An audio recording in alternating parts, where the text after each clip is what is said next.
목요일 아침 글로벌 마켓 나우의 김희욱입니다. 오늘 새벽에 각 언론사 국제부나 아니면 증권사 리서치에서는 상당히 바쁜 아침을 맞이했을 겁니다. 저를 포함해서요. 미국 기업들이 오늘 마감 후에 실적 발표를 쏟아냈는데 거기다가 네임밸류도 다 대형급이었습니다. 일단 마감 브리핑 먼저 보시고요. 그 다음에 실적 발표 기업들의 자세한 실적하고 시장 반응까지 체크해 보시죠. 로이터 통신으로 일단 마감 브리핑 출발을 하는데요.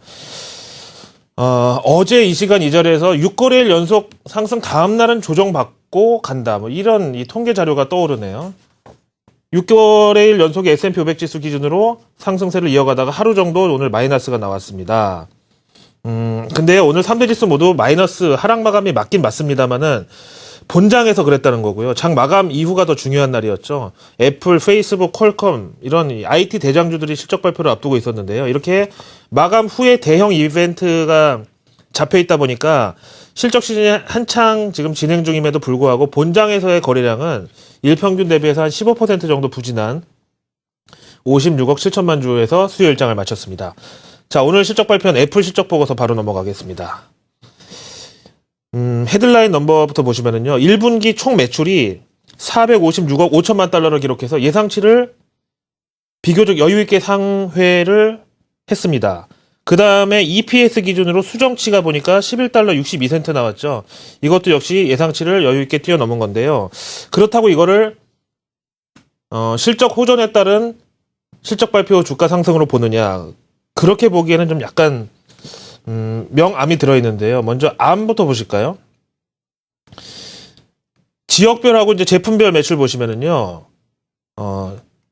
연율은 솔직히 큰 의미 없을 것 같고요. 전분기 대비해서 볼게요. 신제품 출시도 이전에 많았고 해서 각각 21%, 숫자도 어떻게 이렇게 똑같은지 모르겠어요. 전분기 대비해서 21%, 지역으로 보나 모델별로 보나 매출 감소를 기록했고요. 지역별로 보시면은요,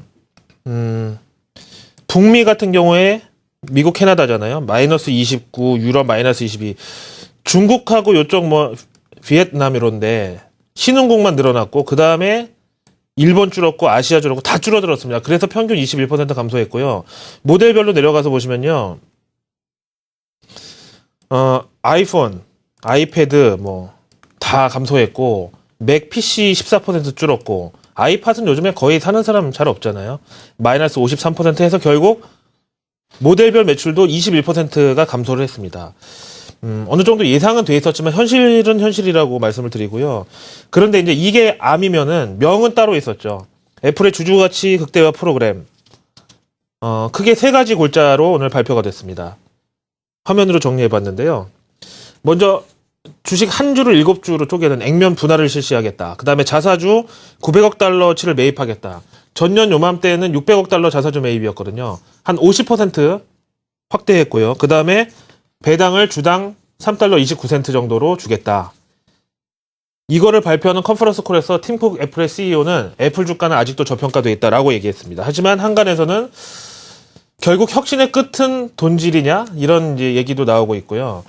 더 이상 내재 가치나 이제 미래 기대감만으로 주가를 지탱하기 힘들기 때문에 저렇게 인위적인 주가 상승 프로그램을 쓰는 것이냐라는 시각도 있죠. 어쨌든 시장의 반응은 당연히 호재라고 받아들일 수밖에 없죠. 보시다시피 실적 발표하고 나서요. 컨퍼런스 콜에서 그 액면 분할하고 배당 얘기가 나오는데 그동안에 잠깐 거래 정지 놨다가 거래 정지 풀리자마자 갭 상승하면서 현재 7.72% 상승으로 거의 오늘 장을 마감하려고 하고 있고요.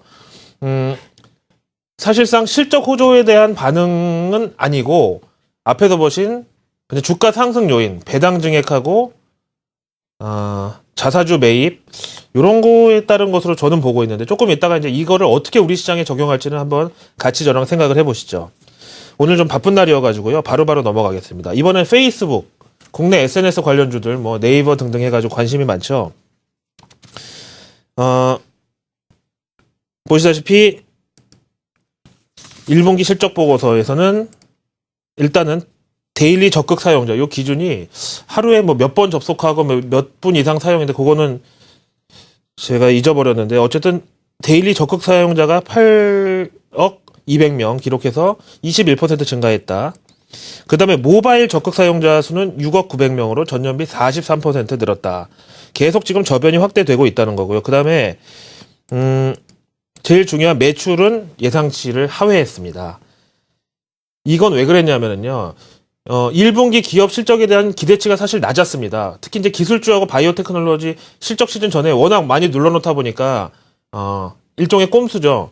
기대치를 눌러놓고 나서 예상치 상회하면 그때 다시 살려고 뭐 이런 거였었는데, 페이스북 같은 경우는 예외였습니다. 왜냐면은 연초 지표나 이런 것들이 경제 둔화의 배경이 날씨 탓이었는데, 가장 주요한 드라이버가요. 근데 페이스북이 날씨하고 무슨 상관입니까? 도저히 예상이 안 되잖아요. 오히려 날씨가 안 좋아서 실내에 체류하는 시간이 많으면 이 손가락만 움직이면 할 수 있는 게 페이스북 아니겠어요? 그래서 기대치가 높았던 것이 오늘 매출 예상치 달성 못한 거에 원인이 됐다. 대신에 전년 동기 대비해서는 확실히 늘어났고요. 그 다음에 지역별 사용자를 보면은 이것도 애플하고 비슷하다고 그럴까요? 아시아만 증가했고요. 나머지 지역은 다 감소했고, 지역별 광고 매출도 당연히 이런 식의 이제 흐름을 따랐겠죠. 그럼에도 불구하고 전년 동기 대비해서 82% 증가했다는 건 좀 알아달라라는 사측의 어필이 들어있고요. 그 다음에 페이스북이 지금 이머니 서비스, 그 다음에 광고 연계 서비스 이런 걸 지금 막 하고 있다 보니까 비용하고 지출이 전년 동기 대비해서 32% 늘어났는데, 이거는 뭐 앞에서 보신 대로 적극 사용자도 늘어나고 있고 뭐 이렇게 사용자가 늘어나는 환경에서 인프라하고 서버 늘리는 건 어떻게 보면 아주 견조한 투자라고 봐도 되겠죠. 식당에 사람들 점점 많아질 거 대비해가지고 많이 늘어나고 있는 것도 현실이고, 테이블 늘리고 뭐 가스불 좀 늘리고 뭐 이런 거라고 보면 되고요. 그 다음에 1분기 주당 순이익이 결론적으로 그래서 매출은 예상에 미달했지만 EPS 기준으로는 예상을 소폭 상회한, 어쨌든 실적 호조, 아무튼 실적 호조 뭐 이렇게 평가가 가능하고요. 마감호 거래 보실까요? 매출이 먼저 나오고 그 다음에 EPS가 나왔잖아요. 매출 먼저 보고 나서 실적 실망이다라고 했다가 주당 순이익 기준으로 예상 상회했구나 해서 순간적으로 갭하락, 갭상승이 나오면서 현재 3.72% 상승 중이죠. 여기까지 일단 보고요. 애플하고 페이스북하고 지금 같이 보셨는데, 어떻게 보면 두 개가 뭐 형제 기업까지는 아니더라도 SNS를 통한 모바일 사용자 수가 워낙 늘어나고 있다. 모바일을 통한 SNS 사용자가 점점 늘어나고 있다는 걸 생각해 봤을 때, 일단 애플의 앞에서 보신 배당 증액하고 자사주 매입, 그리고 액면 분할 발표, 나스닥 지수 선물 보면서 설명드릴게요. 일단은 뭐 실적에 대한 객관적 평가 아니고서도 저 정도면 이제 애플 당연히 주가 상승 요인인데, 나스닥 선물 오늘 마이너스로 끝났다가 V자로 반등 보이면서 애플 효과를 톡톡히 입고 있고요. 1% 아까 1.3% 플러스까지 갔다가 상승분 조금 반납했지만 그래도 여전히 애플 효과가 1% 정도 나스닥 선물 들어 올리고 있고, S&P 선물에도 역시 애플 효과는 통하고 있습니다. 자, 여기까지 좋은데요. 그러면 오늘 미국 증시 3대 지수 중에서 3대 지수 모두 하락 마감은 적어도 아니다. 다우만 빼고는 사실상 플러스 마감이다라고 봐야 되는데, 그 애플 효과가 과연 오늘 우리나라 시장에 어떻게 적용될 것인가는 조금 이따 또 생각해 보시죠. 그 다음에 퀄컴도 실적 나왔거든요. 참 이 퀄컴은 그야말로 부러운 회사입니다. 집신장수, 우산장수를 동시에 겸업하는 회사라고 봐도 되고요.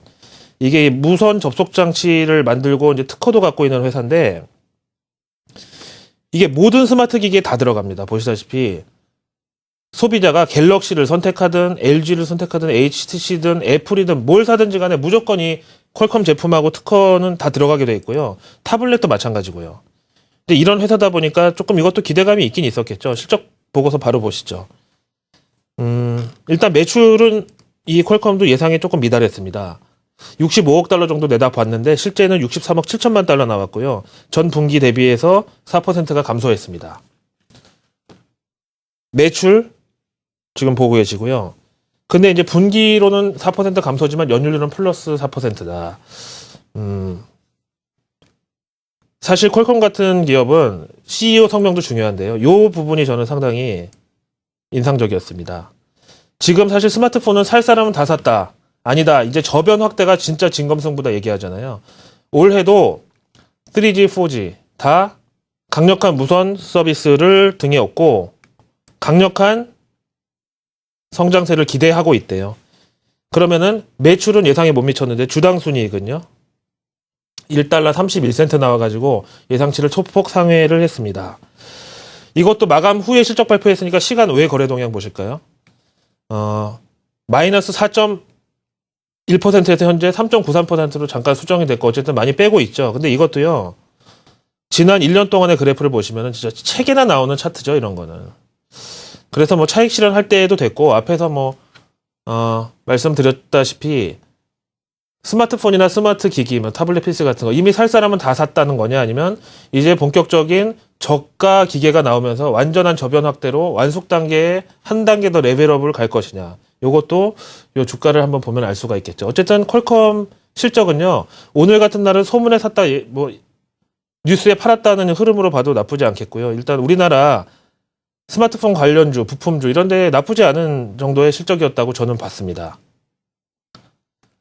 이제 이렇게 나무를 막 해집고 보다 보니까 갑자기 이제 숲을 얘기하는 컬럼이 있어서 이걸 보다 보니까 조금 허탈해지기도 하는데 어제 왜 전해드렸었잖아요. 6거래 연속 상승 다음 날은 하락의 확률이 한 70% 된다. 동일한 보고서를 만든 비스포크 인베스트 측의 통계 자료 보실까요? 여기는 요즘 부활절 랠리서부터 해가지고 아주 재미를 붙인 모양인데 일단 올해 2014년도 월화수목금을 전부 다 통계를 내봤더니 월요일이 상승할 확률은 43%, 화요일 상승 확률이 87%로 제일 높았는데 어제 진짜 올랐고요. 그 다음에 수요일은 절반 미만이더라. 그 다음에 목요일은 상승 확률이 더 높고요. 그 다음에 금요일은 아무래도 요즘에 여러 가지 뭐 불확실성도 있고 좀 이러다 보니까 한 주의 마지막 거래일은 현금 확보하면서 좀 클로징 포지션이 많더라. 그 다음에 월화수목금을 딱 보면요. 화요일만 플러스 8%고요. 나머지는 대체적으로 좀 마이너스가 나와 있네요. 그러면은 그냥 아주 단순하게 생각했을 때 매주 화요일만 주식 거래를 하는 사람은 올해 연간으로 저 정도 YTD로 수익을 냈을까? 이런 생각이 들죠. 어쨌든 이렇게 살펴보셨고요. 그 다음에 펀더멘탈 지표 2개만 준비했는데요. 앞에서 보신 기업 실적은 그렇다 치고 요즘에 경제 지표 중에서 고용, 소비, 제조 다 연초에 안 좋았다가 기저효과 등이었고 V자 반등 나오면서 봄철 날씨 좋아지면서 같이 올라오고 있는데 유일하게 못 올라오는 지표가 하나 있죠. 바로 미국의 주택 지표입니다. 오늘 신규 주택 매매 나왔네요. 일단 헤드라인 넘버 간단하게 보시면은 45만 건 정도 내다봤는데 실제 결과는 30만 건대. 오히려 전달 대비해서 늘어날 것이라는 예상과는 반대로 10%가 넘게 줄어들어 버렸습니다. 한 14.5% 감소를 했고요. 그 다음에 이제 밑에 보시면은 요 재고 기간, 요것도 중요한데요. 집을 지어가지고 준공검사 받고 소비자한테 인계돼가지고 등기 달리기까지 기간이 6.0개월. 전달에 5개월에 비해서 한 달 늘어났고 전년 동기 대비해서도 역시 늘어나면서 재고가 점점 쌓이고 있는 이 상황이 다시 반복되고 있는데 이거를 굳이 뭐 연준 입장에서 보면은 이 전 세계 금융위기가 사실 미국의 이 주택시장에서부터 불이 붙었잖아요. 그래서 이 주택시장이 빨리 살아나야 미국 경기도 이제 호전이 될 텐데 이런 지표는 연준으로 하여금 금리 인상을 쉽게 서두르지 못하게 하는 비둘기파적인 재료가 될 수 있다라고 저는 오늘 같은 날 해석을 좀 해보겠습니다. 하지만 추세가 심상치 않은 거는 이제 어쩔 수 없고요. 표에 보면서 설명드리면은요. 점점 이제 좋아지다가 갑자기 좀 꺾이고 있는 상황. 심상치가 않다는 건데요. 계절적 요인에 따라서 연초에 내려갔다가 3, 4월 달에 올라와야 되는데 연초에는 오히려 올라갔다가 지금 갑자기 꺾인 상황. 그래서 네 번째 그래프를 보시면은요. 이게 1, 2, 3, 4, 5, 6, 7, 8, 9, 10, 11, 12월 2005년부터 한 10년치 그래프를 표시하고 있는데 노란색이 서프라임이거든요. 그러면 당연히 이 서프라임 이후 다 올라오는 게 맞죠. 올라오는 게. 월간으로 봤을 때 11월, 10월, 9월. 근데 1, 2월 달에는 이상하게 올라오다가 날씨 탓임에도 불구하고 1월 달에도 계속 올라갔고 2월 달에도 계속 올라가다가 3월에 반대로 꺾인 상황. 도대체 내막이 뭐냐? 모기지 금리가 문제냐? 뭐 매기가 꺾이는 거냐? 어떤 거냐? 이런 게 불확실성이라는 게 결국 연준으로 하여금 조금 비둘기파적인 기조를 유지하는 데 도움이 될 것이라는 시장의 해설이죠. 다음에 바로 마르키트의 PMI 넘어갑니다. 어제 중국 PMI 같은 경우는 뭐 더 이상 나빠질 게 없어가지고 그냥 대충 넘어갔는데 이 PMI도요. 연초에 떨어질 때는 이만큼이 팍 떨어졌는데 올라갈 때는 어떻게 이렇게 뜨뜻미지근하게 올라가고 있는 이 구간이죠. 하지만 추세는 유지가 됐고 대신에 예상치는 하회했고 이렇게 이것도 일장일단이 있었는데 대신에 이제 선행성을 갖는 신규 주문 생산, 미출하 주문, 원재료 구매는 증가를 했다. 이렇게 보겠습니다. 하지만 결론적으로는 연초 날씨 탓에 의한 지표 부진을 뒤집을 혹은 상쇄할 기저효과가 생각보다 그렇게 크지가 않다라는 점. 그 다음에 우리가 이제 이 내재되어 있는 악재로는 이걸 또 봐야 되는데, 러시아에서 오늘 선전포고까지는 아니고 좀 강력하게 경고를 했습니다. 어제 미군이 이제 우크라이나 접경 지역에 훈련 목적으로 이제 군사를 파견했다고 말씀드렸는데, 당장 철수하라고 경고했고요. 일주일 만에 지금 제네바 협약을 깨자는 것이냐, 이렇게 좀 나왔는데, 오늘 실적 때문에 조금 묻혔고, 그 다음에 뭐 속된 말로 해묵은 악재라고 시장에서 취급을 하고 있죠. 자, 마지막으로요. 오늘 애플 실적은 약간 호조. 그렇지만 주주 가치 극대화 프로그램은 서프라이즈 수준. 과연 이거를 국내 증시에 어떻게 적용을 해야 되느냐. 삼성전자하고 애플의 지난 3년간 그래프를 보시면은요. 동조화 나올 때도 있고 역동조화가 나올 때도 있었습니다. 역동조화 때는 주로 소송전 아니면 신제품 출시 이럴 때였거든요. 그렇다면은 애플의 앞에서 보시다시피 21% 매출 감소는 어떻게 보면 좀 더 대중화에 강한 삼성전자의 플러스 요인일 수도 있고, 근데 또 액면 분할하고 자사주 매입 증액은 삼성전자의 롱숏 차원에서는 또 마이너스 요인일 수도 있고, 과연 어떤 게 오늘 시장에 우리한테 적용이 되겠느냐. 뭐 결국 코스피가 삼성전자고 뭐 한국 증시가 코스피고 뭐 이런 거 아니겠어요? MSCI 한국지수 보시죠. 이거는 이제 애플 실적이 반영되기 전 결과입니다. 일단 외국인들은 지금 현재 한국 주식 비중에 있어서 조금 배가 부를 때도 됐다. 그 전처럼 막 허기를 느끼고 한국 주식의 비중을 채우고 싶은 정도는 아니다라고 말씀을 드리겠고요. 전반적인 투심은 저런데 이제 오늘 애플 효과가 개별주에만 영향이 있을지 아니면 전체 외국인들이 애플의 저런 이 자사주 매입 이런 것 때문에 삼성전자도 그렇게 하지 않을까. 뭐 칼 아이칸식의 이런 압박과 기대를 적용할지, 아니면 반대로 그동안 삼성전자에 몰렸던 외국인 매수세가 야 오늘 같은 날은 애플로 가야 되지 맞지 않느냐 하고 뺄지, 일단 개장 초에 한번 주의 깊게 봐야 되겠고요. 대신에 외국인들의 전반적인 투심 자체는 그렇게 한국 주식 지금 비중 확대에 아쉬울 게 없는 상황, 이 정도로 말씀을 드립니다. 자, 목요일 아침 글로벌 마켓 나우의 김유기였습니다.